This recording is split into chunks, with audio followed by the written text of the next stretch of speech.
One could be forgiven in thinking that colonialism ended almost a century ago. However, the turnings of the cogs of the gears of time reveals that such evil entities rarely die out. Rather, they change their forms. In a modern sense, colonization has moved on to parasitic ideologies, which latch onto language in much the same way that a virus does to a cell, injecting their ideological DNA to warp language into their own form.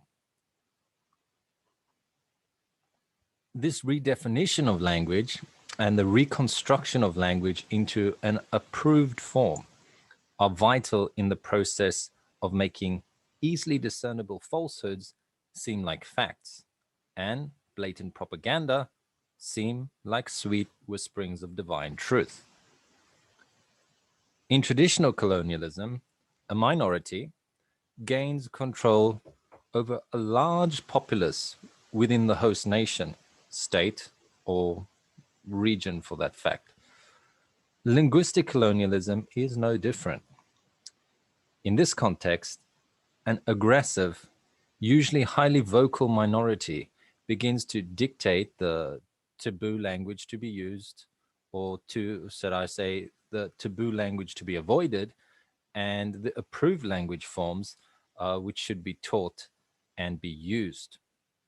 This is often done with such persuasion and force that legislation is molded around an ideological structure, regardless of its moral, ethical, or even scientific validity.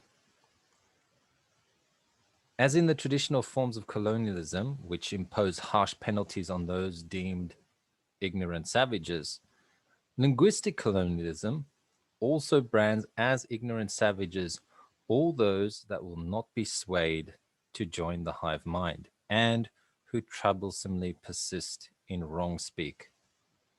In both traditional and linguistic colonialism, there is a persistent, debased ideology that supposes itself to be of utmost moral authority and that its implementations of totalitarian ideals are not only kind, but also for the greater good. The language we use and think in will shape not only the way in which we think, but also our perspective and worldview. Linguistic colonialism is a form of slow and insidious indoctrination, which is especially effective in corrupting children who do not have their perceptive powers trained to distinguish between right and wrong. The steps it takes are simple and yet highly effective.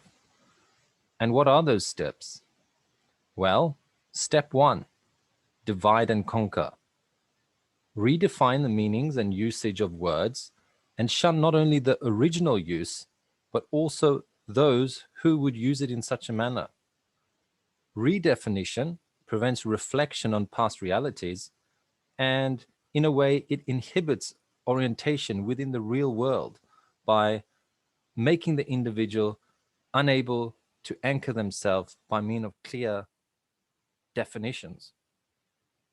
Step two, divide and conquer. Create nonsense words with vague meanings, especially those are to be the approved use words and terminology.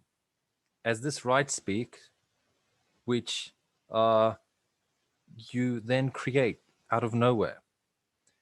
Initially, no penalties are introduced. As terms become more widely known, then you start to implement the strong use of these words or phrases with penalties on a social, emotional, physical, or professional level. The next step then is to harass those who do not conform, force legal or governmental agencies to legislate this right speak. What's the third step? The third step is also divide and conquer. I'm sure you can see a theme. In this next step, it infiltrates the education system and reforms it in order to act as an outlet of propaganda. In this stage, it strongly penalizes or demonizes teachers who refuse to conform, making them an example to the general public. During this stage, textbooks and other materials are adapted, and those who will not conform are boycotted. Step 4. Divide and conquer. Repeat the previous 3 steps. Give enough time that the general population will either be unquestionably indoctrinated or otherwise fear the repercussions of speaking out more than the responsibility of relaying truth. Science and all other subjects can be redefined to fit the desired narrative. Well, one may think this sounds Orwellian and restrictive, but things are not at that level yet. Really. The implementation has already begun, and totalitarianism is not far off. One should not lose sight that the fact that this is the methodology that was used by the National Socialist Workers' Party of Germany, also known as the Nazi Party, and also the United Socialist Soviet Republics, and that global communication allows this process, I should say, to be very easily implemented.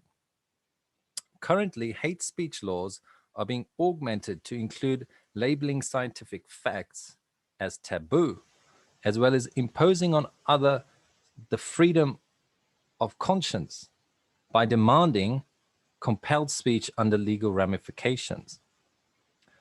A large part of the current language colonization is aimed at destroying the biological family unit, a male, female, and offspring, trying to destroy the relationship between the two genders and to remove individual identity as well as the freedom of thought. The only question remains, will you allow it? Will you allow yourself to be infected by such colonialism? And for some reason, I have difficulty saying the word colonialism. It must be from all the other languages in my head. I do apologize. But it's something to think about because propaganda is everywhere.